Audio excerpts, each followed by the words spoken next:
Now, as the U.S. government remains deadlocked over the budget and the debt, the credit ratings agency Fitch has said if U.S. lawmakers can't agree to raise the debt ceiling, this could endanger the nation's AAA credit rating. If this sounds familiar, it's because this now means all three credit rating agencies have come out with warnings over the U.S. debt debate. Now, as lawmakers grapple with where to cut spending with social programs on the chopping block, a new poll actually shows that more Americans blame the debt on the nation's wars.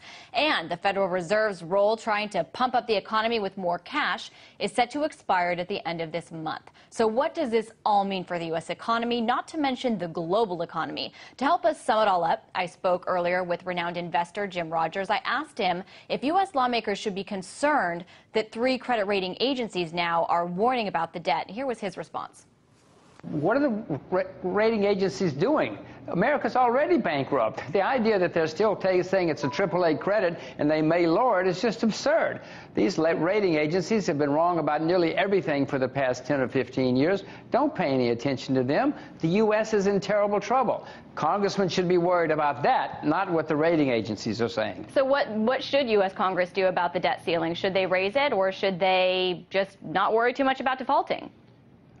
They should cut spending dramatically. They should take an axe, no, a chainsaw. They should take a chainsaw and cut spending. America's going down the tubes. We're the largest debtor nation in the history of the world, Lauren. This is a very serious thing that's going on around us, and we're just watching ourselves sink into the sea. Now, one thing I want to ask, you say cut spending, and this is something we see lawmakers going back and forth about where to cut, and we see Medicare being on the chopping block. This poll that I just saw that I think is pretty interesting shows that 60% of Americans blame the national debt on the wars that the United States is in Iraq and Afghanistan, and not as much on domestic spending and on tax cuts. I want to know what you think needs to be cut. Do you think that the U.S. needs to take the axe to defense spending big time? Of course we do.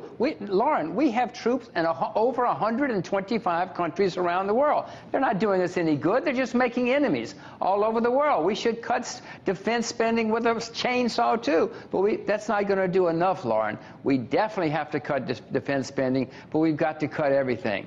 I mean, this cannot go on much longer. What will happen if the U.S. Government officials, if Congress doesn't get it together to come to agreement on cutting down the debt and raising the debt ceiling? Well, sooner or later, and probably sooner, within the next couple of years, you're going to see people just stop buying U.S. government bonds. They're going to stop lending money to the United States. You're going to see interest rates go a lot higher. You're going to see turmoil in the currency markets. You're going to see turmoil in all financial markets, and therefore in all real markets. Shops, companies, factories, everything are going to be affected. What about near term? China is something that you know quite a lot about, and they're saying that the U.S. is playing with fire if it defaults on its debts. China holds, obviously, a huge amount of U.S. treasuries. They're the U.S.'s largest foreign creditor. They want assurance that they're in safe hands. Does the U.S. owe that to China? Lauren, wouldn't you, if you were the largest creditor? I mean, if it was your brother-in-law, if it was whoever it was, if it's your sister, your mother, you would want assurances, too. I would, too. I wouldn't lend any money to the United States government, and I'm an American citizen. Of course not. I mean, America's in serious trouble. Other people are starting to catch on, Lauren. It's not just you, me, and the rating agencies. Other people are catching on, too. China, Russia, India, Brazil, everybody's saying, hey, what's wrong with you people? You've got to shape up. And we do. Do you think that these countries will actually stop buying U.S. debt? Yes, eventually. They're already starting to cut back. As you probably know, the Chinese and the Koreans and some other countries are lending less to the U.S. now than they did before, and eventually they'll just stop flat out. Now, one of the things that is a real issue and a sticking point also between countries like China and the United States has been the U.S.'s policy, the Federal Reserve's policy, I should really say, of quantitative easing. They had the second round of bond buybacks, which is now scheduled to end at the end of this month.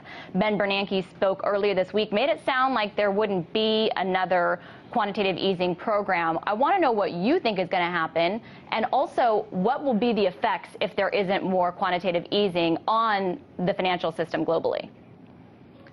Lauren, yes, they will stop QE2 because they've said it so many times they have to. But then when things start getting worse again, you're going to see them come back with QE3. They may not call it that. They may disguise it. They may call it cupcakes. Who knows what they'll call it? But it's coming back. So keep your eyes out for cupcakes. That was renowned investor Jim Rogers.